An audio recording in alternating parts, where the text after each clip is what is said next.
તો જમ્મુ અને કાશ્મીરના પહેલગામમાં થયેલ આતંકવાદી હુમલામાં 26 થી 28 જેટલા લોકો મૃત્યુ પામ્યા છે। દેશમાં આ પ્રકારની ઘટનાનું પુનરાવર્તન ન થાય તે માટે કડક કાર્યવાહીની માંગ ઉઠી છે। ઠેર ઠેર વિરોધ કરી આતંકવાદીના ઘર એવા પાકિસ્તાન સામે પગલાં લેવાની માંગ ઉઠી છે। ત્યારે સરહદી વિસ્તાર ધરાવતા કચ્છ જિલ્લામાં પણ કોઈ અનિચ્છનીય પ્રવૃત્તિ ન થાય તે માટે કડક સુરક્ષા વ્યવસ્થા ગોઠવવામાં આવી છે। ત્યારે ઘૂસણખોરો વિરુદ્ધ પૂર્વ કચ્છ પોલીસ એક્શન મોડમાં આવી છે। 6 બાંગ્લાદેશી ઘૂસણખોર મહિલાઓને પૂર્વ કચ્છ પોલીસે શોધી કાઢી હતી।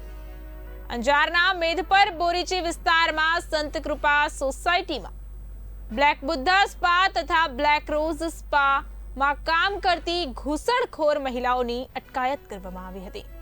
બનાવટી આધાર કાર્ડ તથા ચૂંટણી કાર્ડ સાથે બાંગ્લાદેશી ઘૂસણખોર મહિલાઓ પકડાઈ હતી। પોલીસે ઘૂસણખોર મહિલાઓને બાંગ્લાદેશ મોકલવાની કાર્યવાહી હાથ ધરી।